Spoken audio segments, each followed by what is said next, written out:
Boa noite, meus amigos. Estamos aqui de volta. Como sempre, começamos invocando a Santíssima Virgem Maria e o Santo Padre Pio de Pietrelcina, para que roguem a Deus que nenhuma injustiça se cometa neste programa. Eu queria lembrar a vocês que de 7 a 12 de maio eu vou proferir aqui em Colonial Heights, Virgínia, o curso Conhecimento e Moralidade, cujo programa se encontra no meu site www.olavedecarvalho.org. Ali também vocês encontram as instruções para obter informações e inscrições. Também podem ser feitas pelo telefone 041-9974-4443 com o misterioso Sr. Eduí. Eu queria começar aqui fazendo algumas considerações sobre uns tópicos cujo conhecimento não é possível entender nada, absolutamente nada do que se passa na política mundial hoje em dia. Quando o cidadão ouve dizer que ele vive numa democracia, ele imagina que, apesar de algumas tramas sórdidas que os políticos urdem por trás do pano, o esquema de poder que domina a sociedade é, no essencial, uma coisa transparente, que coincide mais ou menos com a estrutura visível das instituições executivo, legislativo, judiciário, etc. E que, em última instância, é uma coisa que pode ser controlada pelo povo, seja mediante a pressão do clamor público ou pelo exercício do voto. Onde algum resíduo oculto, aqui e ali, acaba sempre sendo mais cedo ou mais tarde trazido à luz pelos bravos jornalistas, né, que destampam as latrinas, abrem os esgotos, vasculham os esgotos e expõem os ladrões e conspiradores à luz do dia para que eles sofram as penas da lei e a execração popular. Apesar de algumas falhas ocasionais, maiores ou menores, no conjunto o sistema é aerado pelos bons ventos da liberdade de imprensa e funciona segundo, portanto, acaba funcionando segundo as exigências da liberdade e da razão, não havendo, portanto, motivo para preocupações maiores. Bom, acontece que há mais de 20 anos esse sistema não existe mais. Isso aí parou de existir 2 décadas atrás. O poder dos governos sobre as populações civis, ele hoje em dia já é praticamente incontrolável, reduzindo a apenas a um abstracionismo jurídico a diferença entre democracia e ditadura. E note bem, o que eu estou falando não é nenhuma teoria da conspiração. Conspirações existem, é claro, e sobretudo existe a conspiração globalista, mas não foi ela que produziu esse estado de coisas. Ao contrário, o estado de coisas é a condição prévia sem a qual nenhum projeto como esse do governo global seria sequer pensável. Então, hoje em dia, de fato, há um grupo de poderes econômicos, vamos dizer, realmente majestosos, criando nas nossas barbas um governo global já imunizado contra qualquer tentativa de controle popular.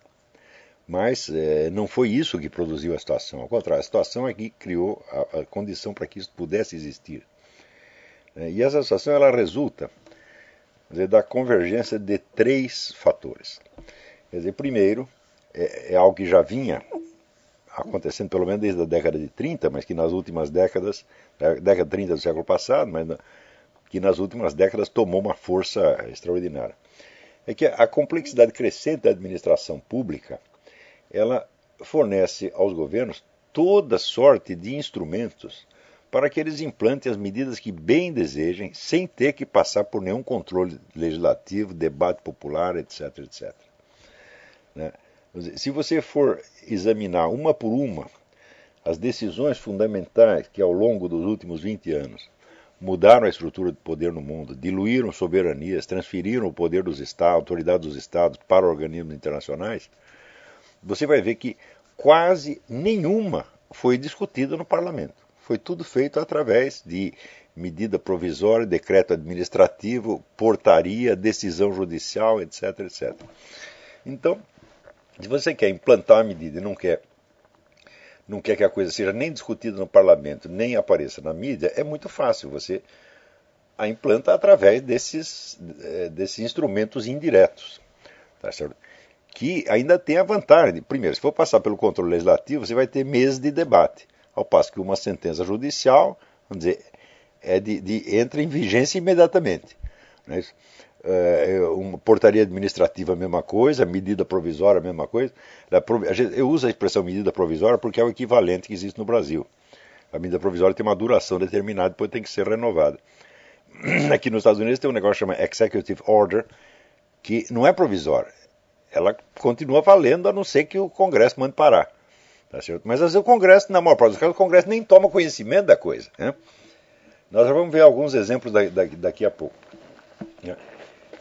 Em segundo lugar, o segundo fator foi que os meios de comunicação, praticamente todo o mundo ocidental, se concentraram nas mãos de meia dúzia de grupos econômicos estreitamente ligados ao poder do governo, quer dizer, aquela simbiose de poder estatal e privado, quer dizer, privado entre aspas, na verdade, que hoje em dia é tão característica. Você vê que aqui nos Estados Unidos, por exemplo, os jornais, canais de televisão estão na mão de 6 grupos econômicos apenas. Quer dizer, basta 6 pessoas, uma telefonar para a outra e combinar o que pode publicar, o que não pode. Tá certo? Então, isso quer dizer que a concorrência entre os meios de comunicação acabou. Só existe uma concorrência comercial, mas uma concorrência jornalística não existe mais. O que um publica, todos publicam igual. E o que um esconde, todos escondem igual. Quer dizer, a uniformidade crescente da mídia em todo o mundo ocidental é um fenômeno patente hoje. Você vai ver, o noticiário não tem diferença se você lê o Le Monde, o London Times, New York Times, Washington Post, é tudo exatamente a mesma coisa. É a mesma opinião, e pior, não é só a mesma opinião, é a mesma seleção. Né? Então, você veja, opinião, é normal que as organizações de mídia tenham lá as suas opiniões e que se apeguem a elas, publique a sua opinião e não a opinião do adversário. Porém, outra coisa é a seleção das notícias. Vamos dizer que, classicamente falando, os jornais se dividem em 2 partes. Você tem uma parte opinativa, que é de artigos assinados e editoriais, e outra parte que é noticiosa. E a parte noticiosa, então, teoricamente, deveria ser independente das páginas opinativas. Tá certo? Então, vamos dizer, os jornais tentavam ser mais ou menos isentos e objetivos nas páginas noticiosas e metiam lá as suas opiniões nas páginas destinadas a isso. Hoje em dia é o contrário. Quando você lê as páginas de opiniões, elas são inócuas, inofensivas. Tá certo? E a verdadeira opinião aparece na seleção dos fatos, seleção e supressão dos fatos. É aí que você vê a verdadeira orientação do jornal. Não pelo que ele está dizendo no editorial. O editorial diz qualquer coisa, frequentemente não tem a menor importância. Então, esse é o segundo fenômeno. E o terceiro fenômeno é o crescimento formidável dos meios científico-tecnológicos de controle e engenharia comportamental, que hoje colocam, vamos dizer, à disposição, vamos dizer, de governos ou de qualquer organização relativamente poderosa, né, meios de você mudar a atitude de toda uma população em uma semana. De tal modo que a população nem mesmo perceba que mudou. Você instila ali novas atitudes, novos valores, novos sentimentos, com uma facilidade impressionante. Como a população não está informada sequer da existência desses meios, vamos dizer, ela é a primeira a colaborar para tornar a operação invisível. Quer dizer, o sujeito é manipulado e não sabe. Ele é o primeiro a dizer que não é manipulado de maneira alguma, que ele é um sujeito independente, que eu penso com a minha própria cabeça, etc, etc. Ora, isso aí vocês podem observar na sua experiência diária. Todo mundo diz que pensa com a própria cabeça e, no entanto, todo mundo pensa igualzinho. Não é um negócio fantástico? Né? Como é que no meio de tantas inteligências independentes, né, elas podem sempre chegar aos mesmos resultados? Não é um negócio fantástico? Então, por exemplo, o Pascal Bernardin, no livro Maquiavel Pedagogue, ele mostra ali como essas técnicas de engenharia comportamental constituem hoje quase que 100% dos programas educacionais em todos os sistemas de educação pública do mundo. Quer dizer, o sujeito já é moldado, a cabeça do neguinho já é moldada desde os 7 anos de idade. Tá certo? Quando o sujeito é totalmente indefeso. E depois, é claro que ele não vai lembrar, né, assim, da onde entrou tal ideia na minha cabeça, da onde que eu tirei tal convicção. Não, aquilo se torna, por assim dizer, natural e como uma segunda natureza nele. Então, só que é o seguinte, aquelas reações, aqueles sentimentos, aqueles valores foram inoculados nele sem possibilidade do contraste, da confrontação com outras alternativas. Quer dizer, uma certa linha de opiniões e uma certa linha de atitudes desejadas é implantada na cabeça do neguinho, tá certo? Como se fosse a própria natureza das coisas, e não como se fosse uma alternativa entre outras. Não há possibilidade da discussão, porque as alternativas são totalmente desconhecidas e ausentes, já desde a educação primária. Tá certo? E isso está implantado hoje em todo mundo. Você vê os programas de educação em todos os países, vem pronto da ONU. É uma coisa uniforme em todo mundo. Tá, né? Então, eu estou publicando essa semana um artigo no Diário do Comércio, que talvez até deveria ler aqui para vocês entenderem como é que funciona isso. Olha, hoje nós temos aqui tanto material que não deu sequer para imprimir. Tem um negócio, tinha 140 páginas de notícias para comentar. Né? Então, eu vou ler só um pedacinho aqui para vocês terem ideia. O artigo chama Engenharia da Complacência. Indignado ante o conformismo servil com que os americanos, outrora tão apegados às suas liberdades civis, vão aceitando as intrusões cada vez mais agressivas do governo nas suas vidas privadas, o economista Walter Williams finalmente se deu conta de que, aspas, o movimento antifumo explica parcialmente a atual complacência americana. Os zelotes do antitabagismo começaram com exigências razoáveis, como os avisos do Ministério da Saúde nos pacotes de cigarro. Depois exigiram áreas para não fumantes nos aviões. Encorajados pelo sucesso, exigiram a proibição total do fumo nos aviões e depois nos aeroportos, nos restaurantes e nos locais de trabalho, tudo em nome da saúde. Percebendo a resposta complacente dos fumantes, passaram a banir o fumo nas praias, nas praças e nas calçadas das grandes cidades. Agora estão clamando por prêmios de seguro-saúde mais caros para os fumantes. Se tivessem apresentado a lista inteira das suas exigências logo no começo, não teriam conseguido nada.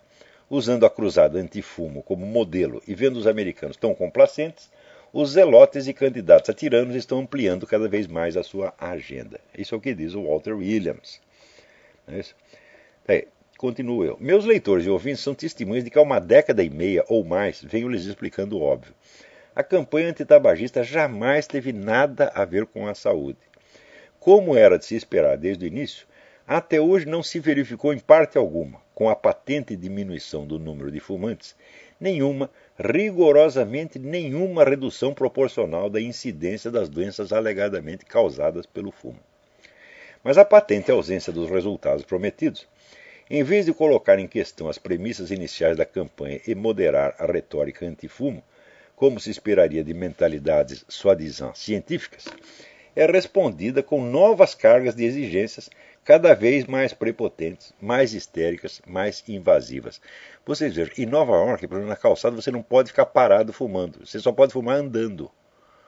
E tem praças inteiras onde você está ao ar livre, você não pode fumar ali. Né?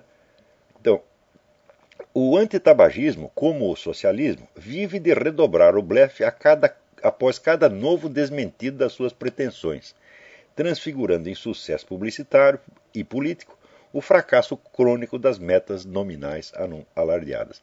Você vê, por exemplo, na Califórnia, o número de fumantes diminuiu para 1/3.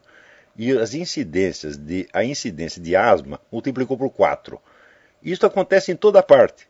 Né? Outro dia veio o governo aqui americano mostrando, não, em tal lugar assim, a incidência de doenças cardíacas diminuiu. De fato diminuiu. Só que quando você ia ver, ela diminuiu também entre os fumantes. Portanto, não tem nada a ver com a redução do fumo. Tá certo? E assim por diante. Quer dizer, não há... Se você suprime, vamos dizer, a causa, teoricamente o efeito deve desaparecer. Mas se você suprime a causa e o efeito continua, então é porque a causa não era aquela, evidentemente. Ou então, pelo menos a causa não tinha aquele peso que se anunciava no começo. Né? O antitabagismo... Não lhe falta para isso uma incansável e vociferante militância espalhada pela Europa e pelas Américas, composta de uma bem subsidiada elite ativista e uma massa idiota de verdadeiros crentes cada vez mais fanatizados. Tão fanatizados que nem mesmo o uso repetidamente comprovado de meios de propaganda fraudulentos, como as fotos forjadas que o nosso Ministério da Saúde estampou nos maços de cigarro, os leva a duvidar por um momento sequer da idoneidade da campanha. Por trás do que imaginam os crentes, o antitabagismo militante jamais teve por meta proteger a saúde de ninguém. Foi apenas um primeiro e bem-sucedido experimento de engenharia comportamental em escala planetária. Foi um balão de ensaio preparatório à implantação de controles cada vez mais drásticos, cada vez mais intrusivos, destinados a reduzir a população de todo o Ocidente a uma massa amorfa, incapaz de reagir a qualquer imposição, por mais arbitrária, lesiva e absurda, que venha da elite globalista autoconstituída em governo mundial. A escolha do tema foi especialmente ardilosa, visando a seduzir conservadores, evangélicos e moralistas em geral, desarmando-os preventivamente ante quaisquer campanhas subsequentes baseadas no mesmo modelo e usando a própria força deles para sufocar na espiral do silêncio as poucas vozes discordantes. Uma vez que você cedeu tudo à pretensa autoridade científica dos organismos internacionais em matéria de saúde, fica difícil reerguer a cabeça quando essa autoridade, em seguida, estende seus domínios para as áreas da alimentação, da educação escolar, da moral sexual, da vida familiar e assim por diante. A facilidade estonteante com que a elite revolucionária instrumentalizou os seus próprios adversários mais ardorosos aparece condensada simbolicamente num detalhe cômico ou tragicômico que denota a fragilidade estrutural da reação antiestatista. O uso do tabaco é rigorosamente proibido nas sedes das organizações libertarians que defendem a liberação da maconha. Isso aí há 20 anos. Cada vez que eu entro numa sede de uma organização conservadora, seja Heritage Foundation, e vejo na placa, né? Que é proibido fumar, diz smoking free space, né? Eu vejo, vocês já perderam a briga. Vocês já cederam nesse ponto, vocês vão ceder em tudo. Né? Só o que me espanta é que mesmo uma inteligência privilegiada como a de Walter Williams tenha levado tanto tempo para notar que o antitabagismo, usando do ardil das exigências progressivamente ampliadas, a famosa técnica da rã na panela, impôs muito mais do que a sua meta nominal de restringir o consumo de cigarros. Impôs junto com ela uma nova autoridade, um novo esquema de poder, um novo procedimento legislativo, um novo sistema de comandos que pode ser acionado a qualquer momento, com garantias quase infalíveis de obediência automática, para espalhar entre as massas as reações padronizadas que a elite global bem deseja. O triunfo da prepotência antitabagista não trouxe nem trará jamais os anunciados efeitos benéficos para a saúde da população. Mas depois dele, a humanidade ocidental já não será mais a mesma. A complacência ante o Estado intrusivo parece ter se arraigado de uma vez por toda no espírito das massas, pondo um fim à era da livre discussão e inaugurando a da passividade servil e do ódio à divergência. Então, quer dizer, foram esses três fatores. Depois nós poderíamos acrescentar aí um quarto. Né? Com, vamos dizer, a queda da União Soviética, a militância esquerdista no mundo inteiro ficou meio desorientada e sem bandeiras. E foi facílimo para esta elite globalista instrumentalizar essa militância toda, dando a ela então novas razões de luta, novos programas e enchendo de dinheiro. Então hoje você tem uma militância mundial que obedece a qualquer comando da elite globalista no instante mesmo em que acredita que está protestando contra ela. É o caso do Occupy Wall Street.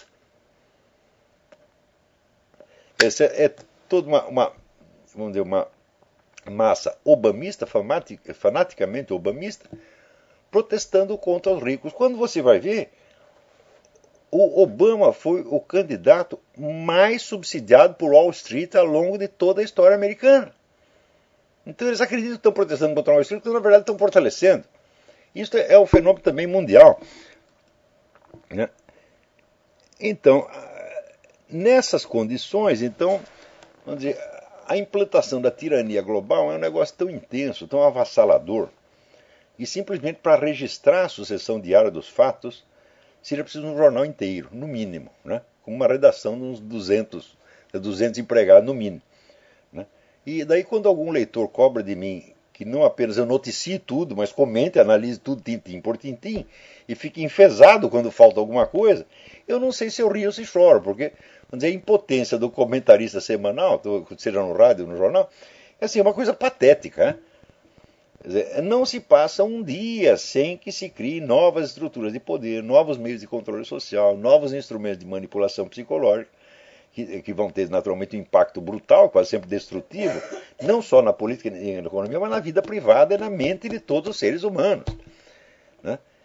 Então eu perguntei, como é que eu poderia, não digo comentar e analisar, mas simplesmente noticiar, vamos supor que se eu fosse transformar a minha coluna e este programa somente, né, num espaço noticioso, só para dar notícia sem comentar. Não teria espaço para isso. Pois acho que com 2 artiguinhos semanais e um programa de 1 hora por semana eu conseguiria dar conta? Claro que não. Né? Você veja, das milhares de notícias que a gente lê toda semana, eu seleciono algumas dezenas para cá e, na verdade, consigo comentar 10, 12. Isso é o máximo que eu posso fazer. Porque os acontecimentos, vamos dizer, esse esquema, vamos dizer, de poder, ele é tão gigantesco e os canais de ação que ele tem são tão numerosos e tão variados que os ataques vêm diariamente de muitas fontes. É uma coisa que não para. Tá certo? Então, como é que a população vai poder se defender contra isso? Não, ela não pode nem, não digo entender, ela não pode saber o que está acontecendo. Né? Porque saber ainda não é entender. Você pode receber as notícias e ficar ainda desorientado, mas o povo não sabe nem o suficiente para ficar desorientado, meu Deus do céu. Quando você vê, por exemplo, essas medidas administrativas, portarias ministeriais, etc., que modificam tudo da noite para o dia, implantam novos valores, como por exemplo, quando, né, na Inglaterra a Previdência Social decidiu dar uma assistência especial aos caras que praticam a poligamia, que tem 3 ou 4 mulheres. Né? Então fala, olha, isso aí significa o seguinte, que ser muçulmano na Inglaterra é premiado pelo governo. Se você tem 4 mulheres, você recebe uma pensão 4 vezes maior do que a do cidadão comum. Então isso aí é um incentivo para que todo mundo entre para o Islã, evidente. Mesmo que você não acredite numa palavra daqui, fala, eu vou entrar, porque daí eu não só tenho 4 mulheres, mas tenho 4 pensões. Hã? Isso aí não foi discutido no parlamento, isso aí não foi sequer noticiado. Hã? Foi noticiado, assim, em sites da internet, tá certo? Em 2 ou 3 jornais publicaram, mas isso aí era para produzir um debate nacional, não saiu nada. Tá certo? Então isso quer dizer que a grande mídia, na medida da sua concentração, ela deixou de ser um instrumento de informação e passou a ser um instrumento da administração estatal indireta. Vocês têm que entender isso aí, minha gente. Quando você lê a Folha de São Paulo, ou lê o Estadão, você não está recebendo informação, meu filho. Você está sendo adestrado para ter as reações e as condutas que a administração estatal deseja. É só para isto. Né? Assim como se você vai numa escola, você não vai lá para aprender matemática, português, história, você vai sair de lá tão ignorante quanto entrou, mas você vai sair adestrado para ser o cidadãozinho bem comportado da nova ordem mundial. É só isso que você vai aprender. Né? Então, ou seja, o cidadão já foi transformado, vamos dizer, num trouxa. Ele é estruturalmente um trouxa. Né? É que nem as pessoas, vamos dizer, compram camisetas com anúncio. Quer dizer, você vai lá e paga para você trabalhar de graça para uma empresa que está anunciando através de você. Antigamente tinha um negócio chamado homem sanduíche. Lembra? Aquele sujeito que saía com 2 placas, uma na frente e outra atrás. Beba Coca-Cola, coma no restaurante não sei o que. Agora, meu filho, a humanidade inteira, a juventude rebelde virou homem sanduíche e não percebe o que está fazendo. Quer dizer, eu prometi para mim, eu nunca vou usar uma camiseta dessa. Ou eu uso a camiseta que está em branco, ou eu uso a camiseta fazendo propaganda de alguma causa com a qual eu concordo. Então, quer dizer, se é para eu servir de homem sanduíche, então pelo menos seria homem sanduíche a favor de alguma coisa que eu concordo. Agora, Os caras nem sabem que anúncio está escrito na camiseta deles. E quer dizer, amassam bilhões de jovens que pagam para serem instrumentos de propaganda e acham que são pessoas rebeldes e independentes. Você veja, o cara que inventou isso é um engenheiro comportamental finíssimo. É? Então, só para vocês terem ideia das coisas que aconteceram nessa semana, um negócio arrasador. Na semana passada eu comentei aquele medida provisória, Executive Order, que o Obama assinou no 31 de dezembro, né? Enquanto o pessoal estava bêbado festejando o fim de ano, ele assinou aquela ordem que dá a ele a autoridade de mandar prender ou matar qualquer cidadão americano dentro ou fora do território. Quer dizer, isso não foi discutido no parlamento, não foi discutido na grande mídia, está lá a ordem executiva e é claro que surge alguma discussão na internet. E a coisa até é noticiada na grande mídia, mas é noticiada discretamente como se fosse uma coisinha de nada. Né? Agora, esta semana veio uma nova ordem executiva que é um negócio assim arrasador. Né? Então, o presidente e os seus ministros agora eles têm autoridade, né, para fazer o que quiserem com todos os recursos de alimentação e de água. O presidente dos Estados Unidos agora é o dono de toda a comida e toda a água disponível. Ele faz o que quiser. Quer dizer, que ele pode confiscar qualquer quantidade de comida ou de água que ele deseja a qualquer momento. Né? Mas não é só comida e água. São todos os recursos de transporte, energia e infraestrutura dentro dos Estados Unidos. Assim como a força de trabalho. Presta atenção. No tempo de Stalin, Stalin disse, olha, aqui nós precisamos de 10 mil trabalhadores para abrir uma represa lá na casa do caralho. Assinava um negócio e o governo ia pegava 10 mil cidadãos, cada um na sua casa, e olha, tu vai lá para abrir a represa, fazer buraco para a represa. Ah, não, mas não, cala a boca, burro, tu vai para lá. É assim, quer dizer, pega a população e transfere. O Obama assinou uma ordem que dá a ele esta autoridade. Ele pode confiscar qualquer força de trabalho nos Estados Unidos para fazer o que quiser. Claro que ele não pôs isso em execução ainda, mas a ordem está lá. Quando ele precisar, ele vai botar em execução. Ou seja, ele se deu uma autoridade comparável à do Stalin. E a força de trabalho, e mais ainda, ele pode colocar qualquer pessoa, pode alistar qualquer pessoa no serviço militar a contragosto. Ou seja, instituiu o serviço militar obrigatório. Isso não foi discutido no parlamento, nem na grande mídia, e a maior parte da população nem sabe. Quer dizer, você já está vivendo sob uma nova lei e você nem sabe. Então, você veja, no tempo da ditadura militar no Brasil, os milicos inventaram um negócio que era o decreto secreto. Chegou a haver uns 2 ou 3 decretos secretos, depois a coisa caiu no descrédito, ninguém mais ligou. Mas aqui estão fazendo o decreto secreto um atrás do outro, pô. A pior ainda, essas coisas todas vigoram não é só em tempo de guerra, é em tempo de paz também. Quer dizer, não precisa ter uma guerra para dar ao presidente toda essa autoridade. Então é o seguinte, o cara está acabando com a democracia americana e ninguém está nem se dando conta. Né? Outra coisa, aqui, já estava havendo aquele problema de que o governo estava forçando todas as organizações de caridade a subsidiar aborto. E as organizações católicas disseram, não, nós não queremos, nós não vamos obedecer, etc, etc. Muito bem, não é só aborto, é esterilização também. Quer dizer, toda e qualquer organização de caridade nos Estados Unidos é obrigada a subsidiar a esterilização voluntária, claro, quer dizer, a mulher não quer mais ter mais filho, né? Vai lá, amarra as trompas, corta, pá. Quer dizer, é claro que os cristãos são contra isso, mas eles serão obrigados a fazer. Né? No Brasil, a mesma coisa, a nossa ministra aí, como é o nome da desgraçada? Né? Até esqueci. Menicucci, Eleonor Menicucci. Ela diz que os médicos, né, da rede pública que não quiserem praticar aborto por objeção de consciência tem que ser substituídos. Você vai perder emprego porque você não quer fazer aborto. Ou seja, Eu me lembro que uns anos atrás, 5 ou 6 anos atrás, a gente comentava que isso acontecia na China. Eles ficavam, vamos dizer, abismados. Quer dizer, a ditadura chinesa impunha isso. Agora não é a ditadura chinesa, meu filho, são as democracias ocidentais. Né? Só que na China, todo mundo sabe disso, por quê? Porque a coisa é feita por uma lei, né? Todo mundo conhece a lei, etc. Agora, no Brasil não, é uma medida administrativa que não é discutida, não passa pelo parlamento. Quer dizer, essa mulher tomou uma decisão que é ilegal, mas a decisão vai ser obedecida por quê? O parlamento não foi notificado, o parlamento não vai se meter. Você vê que nessa ordem executiva do Obama, o Congresso não é sequer mencionado.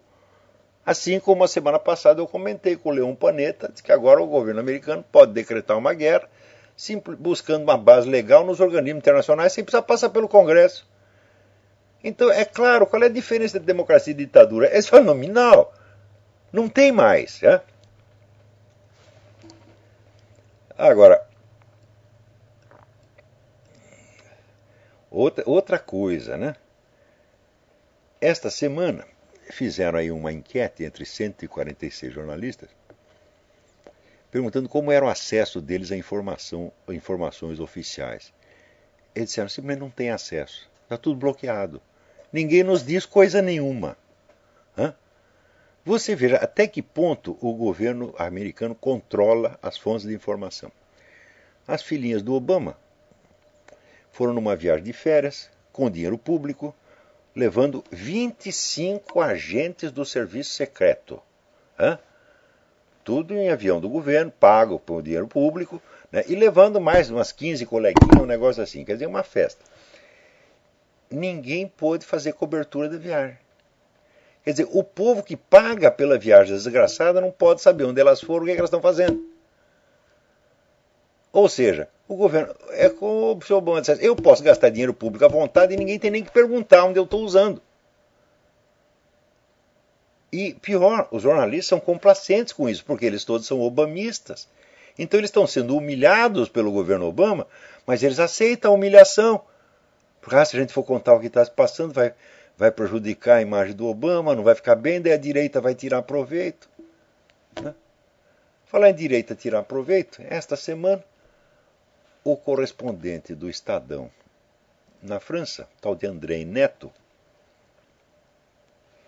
ele noticiando as consequências daquele atentado que houve, em que o sujeito matou 4 crianças judias numa sinagoga, e pior, na sinagoga, para dar palpite.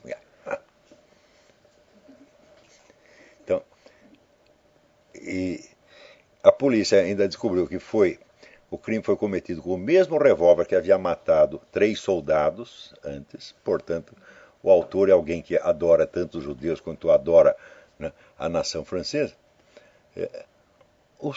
Esse André Neto tem a cara de pau de dizer que o crime faz parte de uma onda de violência de extrema-direita. Hã?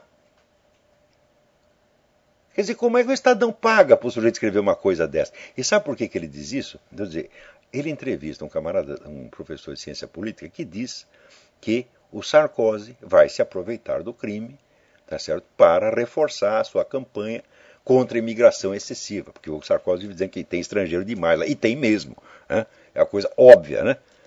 E estão ocupando todos os espaços, estão cada vez mais presunçosos, cada vez mais vociferantes, cada vez mais prepotentes, como se fossem os donos do pedaço. Então, o Sarkozy quer reagir a isso. Por causa disso, ele está apoiando a Marine Le Pen, que é a candidata da direita, que também tem o mesmo programa. Então, o professor de ciência política, que é um esquerdista, apavorado ante a obviedade de que o crime, vamos dizer, colocará a esquerda numa posição muito comprometedora e favorecerá a candidata da direita, já diz preventivamente o contrário. Não, esse crime agora vai forçar o Sarkozy a mudar o seu discurso. Ele não pode mais dizer que há estrangeiros demais, porque ele dizendo isso, ele irrita os coitadinhos dos muçulmanos e eles começam a matar criança judia, coitadinhos. Hã? Eles são forçados a matar crianças judias pelo malvado do Sarkozy. O cara escreve isto. Gente, 30 anos atrás, a gente lia coisa desse tipo, mas lia na Voz Operária, lia na imprensa, na Nica, partidária. Hoje, isso sai na grande mídia e virou o mainstream, virou opinião respeitável. Ou seja, a turma que fazia os jornais comunistas, hoje faz os grandes jornais. É? E vocês compram esta porcaria e pagam para ler esta merda. É? Quer dizer, vocês são homens sanduíche também, né? Cada leitor da Folha, cada assinante do Estadão ou da Folha é um homem sanduíche. Você está pagando para ser enganado, porra. E depois para repassar essas coisas para os outros. Quer dizer, está na cara. Quando você lê a matéria, você vê que o sentido da matéria é o contrário do que está anunciando no título e no começo. O que está? A verdade é o seguinte. A esquerda, que sempre apoiou os radicais muçulmanos, está apavorada. Porque o seu prestígio sai arranhado por esse crime hediondo. É isso que ela... Então... O que ela pode fazer? Nós vamos dizer que é o contrário, vamos dizer que é o Sarkozy que foi colocado numa posição difícil. Qual posição difícil? O Sarkozy vai dizer o seguinte, o crime confirma o que eu sempre disse. Esses caras são violentos, a presença deles aqui prejudica a segurança nacional dos franceses, especialmente judeus, e nós temos que parar com esta merda. E ele dizendo isso não é exploração política, é dizer a verdade, meu Deus do céu. Então...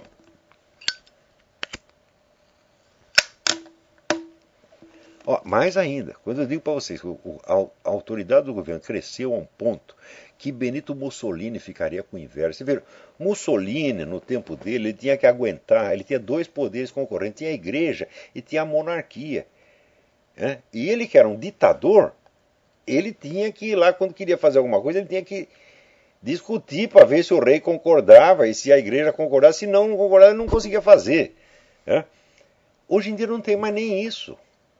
Você veja, o Obama, né, todo mundo está bravo com o Obama porque quando ele chegou na presidência, o galão de gasolina custava $1, agora custa 4, 4,5 e vai para 6 logo logo. Então ele quer explicar, fazer uma viagem pelo país inteiro, explicando, olha, não é culpa minha. Então, para ele explicar que ele não é culpado do aumento do preço da gasolina, ele vai gastar 25 mil galões de gasolina viajando pelo país inteiro para falar besteira. Só que a coisa já é suficientemente cínica, né? Quer dizer, você é tão a favor das energias alternativas, etc, etc, por que não viaja, né, num avião movido a energia solar?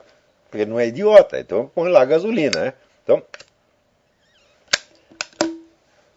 pior, em algumas cidades, o pessoal do Tea Party anunciou que ia fazer manifestações anti-obamistas. O serviço secreto já informou que não vai permitir manifestações anti-Obama, só pró-Obama. Então, que é isso aí? Isso é a Alemanha nazista? Isso é a União Soviética? Resposta. Isso aí já é o sistema soviético sendo implantado aqui. Não está implantado 100% porque ainda está em curso de implantação. Tá certo? Mas a hora que sumirem as últimas resistências, não haverá diferença nenhuma entre o sistema de governo nazista ou soviético e o sistema americano.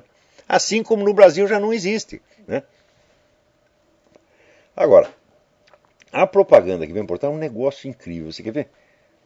Outra coisa, quando eu falo dessa simbiose dos grandes grupos econômicos do governo, é uma coisa assustadora. Você veja, a esquerda falava contra isso no tempo da ditadura. E tinha 5 ou 6 grupos econômicos, especialmente empreiteiras, que eram muito próximas do governo. A empreiteira, uma grande empreiteira, só tem um cliente no governo, no Brasil, é o governo. Ninguém tem dinheiro para pagar o serviço delas. Né? Então, eles diziam, não, isso aí é uma conspiração, né? Entre, vamos dizer, o poder estatal privado. Hoje em dia são eles mesmos que fazem isso e fazem muito mais do que naquele tempo. Né? Então, você veja, a Pepsi Cola está usando células de fetos abortados, né, como adoçante nos refrigerantes. De alguém denunciou isso e o negócio foi para o governo, foi para a agência respectiva do governo, que eu não lembro o nome da agência, e a agência disse que tudo bem, que isso é um procedimento comercial normal. Então tá aí, toma Pepsi Cola, você é mais do que o homem sanduíche. Né?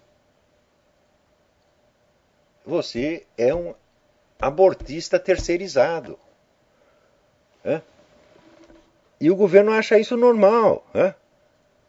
E a população, vamos dizer, claro, a informação circula, mas já expliquei para você a função da grande mídia. Chama-se mídia porque está no meio, representa aquilo que todo mundo sabe ao mesmo tempo e que sabe que os outros sabem. Se está fora da grande mídia, tem muita gente que sabe, mas não entra no debate público e não tem peso político. Então, não tem fé pública. Por falar nisto, aqui tem um aluno meu chamado Bernardo Emerick, que me mandou umas informações sobre o Rick Santorum. E como ele, a Cura havia numa linguagem muito prepotente, muito metida, eu não levei a sério. Falei assim, olha, eu só estou com o saco cheio, né, de gente que pega assim, um detalhe do que eu falei, uma opiniãozinha, né, e acha que vai me derrubar se desmentir aquilo. É um negócio impressionante, quer dizer, você passa 30 anos dando para as pessoas, né, um oceano, tá certo, de informações verdadeiras, de análises fidedignas. Daí o cara pega um negocinho e fala, esse Olavo de Carvalho é um bosta, não é nada, tá aqui, olha aqui, ele errou nesse ponto aqui, tem uma vírgula, ele disse que é 15% quando não é 18%, coisa desse tipo, tá vendo? E o Bernardo Emerick veio falando nesse tom a respeito do Rick Santorum. Não, o Rick Santorum, ele votou a favor disso, a favor daquilo, ele não é um cara confiável. Eu não me pareceu, no conjunto, né? O cara vinha de dedinho em riste.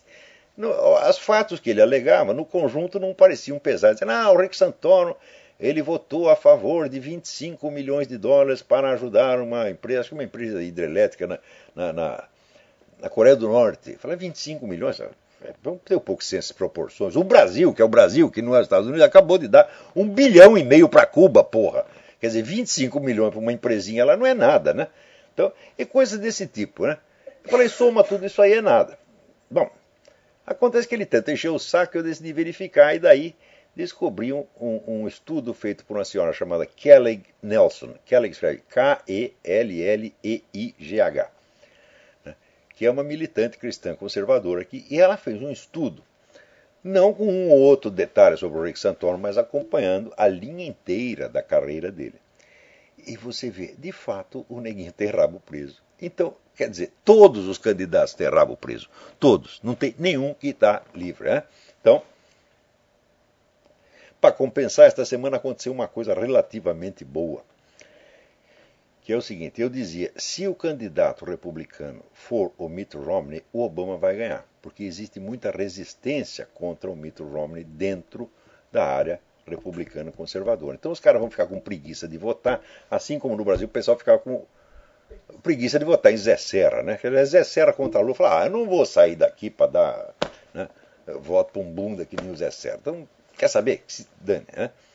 Muita gente ia pensar assim e não ia votar no Mitt Romney, não porque seja obamista, né? Mas porque a alternativa anti-Obama é desmoralizante, né? Então, esta semana houve um acordo entre o Mitt Romney e o pessoal do Tea Party.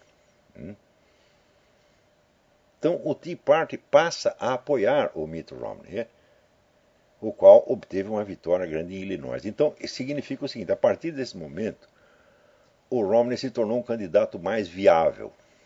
Não que a eleição dele vá fazer uma enorme diferença, mas faz uma diferença simbólica e psicológica. E abre um espaço para que o Obama, uma vez retirado da presidência, possa ser punido pelos crimes que ele cometeu. O que, enquanto ele está na presidência, está difícil, né? Porque ele controla tudo, tem até o serviço secreto escondendo os podres do cara, vai ficar difícil. Então, mas se ele não estiver mais na presidência, o Romney não vai querer fazer nada contra ele, mas entre ele próprio e o Romney, né? Entre falar, aqui está o meu cu, aqui está o cu do Obama. Então eu prefiro salvaguardar o meu. E o do Obama, bom, ele que se vira, né?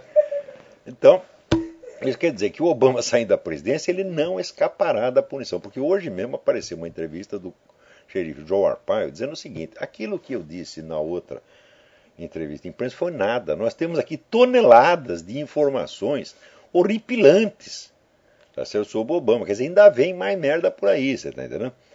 Então, e você vê, apesar de todo o esforço da mídia para encobrir o negócio, atualmente já quase metade dos americanos acreditam que o Arpaio tem razão. Isso quer dizer que a grande mídia não é tão grande. E que a ideia do espaço público está sendo mudada. Né? Aos poucos, esses grandes jornais serão removidos do espaço público e vai criar outros espaços. Através do rádio, da internet. Por isso que o governo está tão louco para controlar a internet. Né? Então, leiam esse estudo da Kelly Nelson, muitíssimo bem feito, tá certo? E que não deixa muita margem à dúvida, não. Então, você vê, esses políticos, as convicções pessoais deles não pesam. Convicção pessoal é importante quando o sujeito é um homem de pensamento, um homem que tem consistência intelectual, como tinha o Ronald Reagan, né? Então, o Ronald Reagan, 40 anos antes dele chegar à presidência, ele já sabia o que ia fazer e ele não contava para ninguém. Era o moita total. Ele não falava nem para a mulher dele o que ele ia fazer. Então, e o Reagan, como você vê pelos diários dele, o Reagan era um homem altamente intelectualizado, um homem cultíssimo, sério, pensador sério. Né? Não tinha essa aparência, fazia questão de não ter essa aparência. Né? Ele tinha a aparência mais populista, né? Ele brincava, fazia piada, tal, mas por dentro da sua intimidade era um homem muito sério. Então, as ideias interessam quando se trata de um homem que age em função das suas ideias. O homem de mais baixo nível, ele não age pelas suas ideias, ele age pelos seus compromissos, ele é levado pelos compromissos. Então não interessa saber o que ele pensa, o que ele crê, interessa saber onde ele está. Tem um ditado francês que eu acho uma maravilha. Ele diz: você quer mudar as convicções do homem medíocre, muda ele de lugar. Você tira ele daqui, põe ali, ele já começa a pensar outra coisa completamente diferente. Então, veja, Romney e Santoro não são grandes inteligências, né? Então, são pessoas que até podem ter suas convicções. E eu, sinceramente, eu acredito na sinceridade do Santoro. Mas eu não creio que ele seja capaz de dirigir a sua conduta política pelas suas crenças. Ele acaba sendo levado pelos compromissos, pelo grupo, etc, etc. Porque não tem aquele vigor intelectual e moral necessário para impor a sua convicção pessoal. Quem impõe a sua convicção pessoal são só grandes homens, grandes heróis, tá certo? Só pessoas extraordinárias, predestinadas, tá entendendo? Você precisa ser, sei lá, um Napoleão Bonaparte, um Winston Churchill, uma coisa assim, para você impor alguma coisa. Senão, não, você é levado. Você vê, nem Franklin Roosevelt, que era, né, um líder popular, né, amado, adorado por todo mundo, o Franklin Roosevelt não pensava nada, ele não acreditava em nada, ele para onde o empurravam, onde estava doendo menos, ele, é isso mesmo que nós vamos fazer. Tá, o nosso Getúlio Vargas também não acreditava em coisa nenhuma, pô. Ele se acomodava, quer dizer, quando ele fez a revolução dele lá, ele era meio fascista. Daqui a pouco ele está fazendo guerra contra os fascistas, porque os americanos deram mais dinheiro. É assim, está entendendo? Então, olha, no fim das contas, eu até agradeço ao Bernardo de Merico por ter me chamado a atenção, porque se não fosse ele me encheu o saco, eu não teria ido procurar, não teria achado esse estudo da Kelly Nelson, né, que deve ser lido. Para dizer que nem tudo é merda no mundo, o juiz Roy Moore, lembra aquele do monumento dos 10 mandamentos, que criou um pepino porque não queria tirar o monumento dos 10 mandamentos, e acabou sendo removido do ofício? Ele foi eleito de novo para a Suprema Corte do Alabama e foi eleito com mais de 50% dos votos, de modo que parece que não vai ter segundo turno, não. Ele já está de volta na Suprema Corte, né? E olha, se tiver, vamos dizer, na Suprema Corte do Alabama um número suficiente de juízes com um mínimo de senso moral, que o Roy Moore já provou que tem, então esse processo anti-Obama tem alguma chance. Não na Geórgia, porque a Suprema Corte do Alabama, da Geórgia, já mostrou que é tudo um bando de puxa-saco, que não quer examinar provas, de jeito nenhum, não quer nem saber, quer desconversar. Né? É assim, é a lei número 1, meu cu acima de tudo, né? Tá certo? Mas o Roy Moore já provou que não é assim, né? Claro, quem tem cu tem medo, tá certo? Mas existem, por incrível que pareça, existem valores superiores ao seu cu. Sabia? Né? E tem gente que acredita nisso, o Roy Moore acredita, né? Então, Mas ainda, bom. Agora, você vê como são as coisas, né?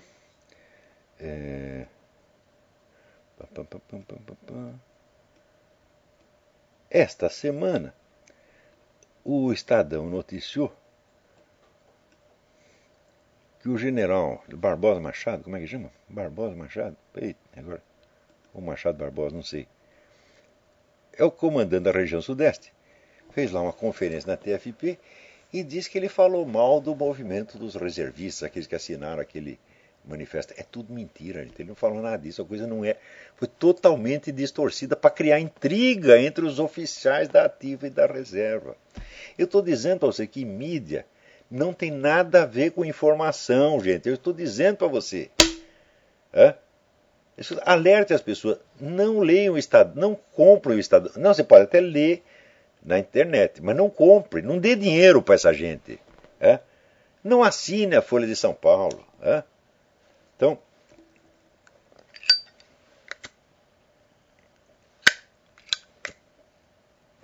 agora você vê, lembra quando o Pat Robertson disse que precisava dar um tiro no Hugo Chávez? Foi um escândalo nacional.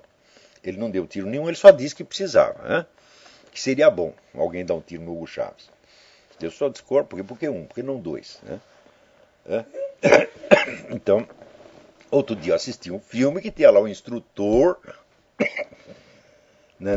do Mossad treinando lá o garoto que e lição número 1, nunca dê um tiro, dê sempre 2. Número 1. Então, daí acontece que essa semana tem um sujeito que fez ameaça de morte ao João Arpaio, um obamista fanático, declaradamente obamista fanático, fez ameaça de morte ao João Arpaio, foi identificado, foi investigado, foi preso, foi condenado pela justiça. A mídia inteira não deu uma linha. Vocês estão entendendo o que eu estou dizendo? Se você quer informação, meu filho, ainda existe a internet, graças a Deus, por enquanto ainda tem. Jornal diário, noticiário de TV, é besteira, é bobagem, é para te enganar mesmo. Então não é que existe um bias, um viés, não, isso aí é eufemismo. Se você quer ser, o bias existe, claro que existe o viés esquerdista. Tem aqui, cidadão, aqui, Tim Gross-Close, é um professor de ciência política na Universidade da Califórnia que ele inventou meios objetivos quantitativos de você medir o coeficiente de esquerdismo ou direitismo, seja no político, seja na mídia, etc. Então, e ele coloca aqui as suas conclusões e fala, não tem como discutir. Quer dizer, a mídia aqui é 90% esquerdista mesmo, é totalmente obamista. Mas o problema não é ser obamista, o problema é quando você seleciona os fatos em função da sua preferência política. Porque, olha, eu conheci muitos jornalistas nos anos 60, 70, que era feito comunista para ganhar mais comunista que Lenin, mas tinha senso jornalístico. Então, se viesse uma notícia que era contra o interesse da sua agremiação, ele ia publicar do mesmo jeito. Ele podia discutir a coisa na parte do período. Mas esse tipo de gente não existe mais. Sumiu. Uma pessoa assim, hoje, não sobe na carreira de jeito nenhum. Porque não atende às novas finalidades da empresa jornalística, que é ser um instrumento da administração estatal indireta. Aqui. Agora, você veja, o pastor Scott Lively, aquele que escreveu Pink Swastika, ele está sendo acusado de crime contra a humanidade. Qual é o crime contra a humanidade? Escrever o livro Pink Swastika, que mostra lá, por exemplo, a liderança nazista estava cheia de gay, tá certo? E se originou em círculos gays. Ele escreveu isso. Isso é um crime contra a humanidade, meu Deus do céu.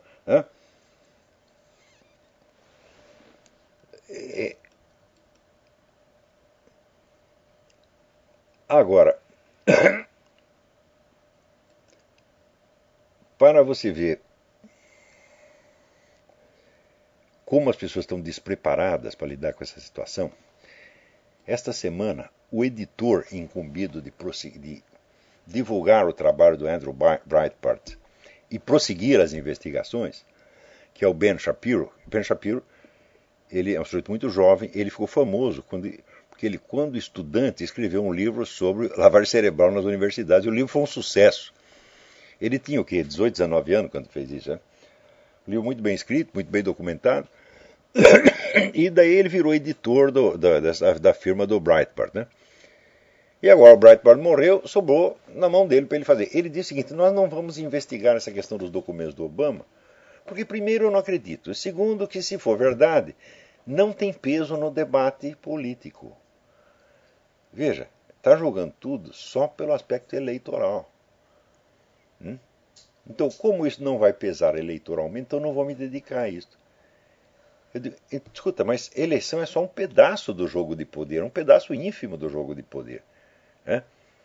Por exemplo, se você pode destruir o seu adversário mediante um processo judicial e metendo o cara na cadeia, para que você vai entrar no debate político com ele? É perda de tempo. Quer dizer, essa, vamos dizer, a lei mais antiga da retórica de Quintiliano. Se você já convenceu a plateia com um argumento, não use dois. Quer dizer, não gaste o seu latim à toa, porque a finalidade da política não é provar uma tese, provar uma ideia, é colocar ou tirar as pessoas do poder. Outra coisa, alguém me pergunta, mas e Aristóteles, que dizia que a finalidade da política é o bem comum? Eu digo, não, aí você está falando de outra coisa, está falando a finalidade do governo é o bem comum. Então, se você já está no poder, então você tem que pensar no bem comum e você tem que ter uma filosofia política que lhe dê os valores e metas pelos quais você vai lutar. Mas enquanto você está para chegar ao poder, o problema não é este, meu filho. O problema de chegar ao poder não é uma luta de ideias, é uma luta de pessoas. Tem que tirar a pessoa do lugar e botar outra. Então, você veja, o Ben Shapiro provou que ele não entende isto. Ele acha que o problema é só eleitoral. Agora, você eleger um presidente conservador não adianta nada, meu filho. Por exemplo, o esquema cultural, o esquema judiciário, é como acontece na Colômbia. Na Colômbia, o conservador é eleito com 85% dos votos. Só que a turma da esquerda domina a mídia e o sistema judiciário. Então, o que eles fazem? Quebra as pernas do Poder Executivo. O qual acaba tendo de colaborar com eles, como o Santos acaba colaborando, João Manuel Santos acaba colaborando. Então, essa coisa eleitoral é coisa de político provinciano, na verdade. Vocês têm que entender, poder é uma coisa, cargo eletivo é outra completamente diferente. Então, veja, quando que Lenin teve um cargo eletivo? Nunca. Ele nunca foi votado para nada. E, no entanto, ele determinou o curso da história da Rússia. Então, isso chama-se poder. Poder é capacidade de ação e é capacidade de determinar a ação alheia, de fazer os outros fazer o que você quer. Isso não tem nada a ver com cargo eletivo. Você pode ter um cargo eletivo e não ter poder nenhum. Isso acontece com uma frequência extraordinária. Você veja, por exemplo, no Brasil, o funcionalismo público é todo dominado pelo PT. Então você elege um presidente que não é do PT, o que vai acontecer? As ordens dele simplesmente não são obedecidas, são boicotadas, a linha de comando é quebrada.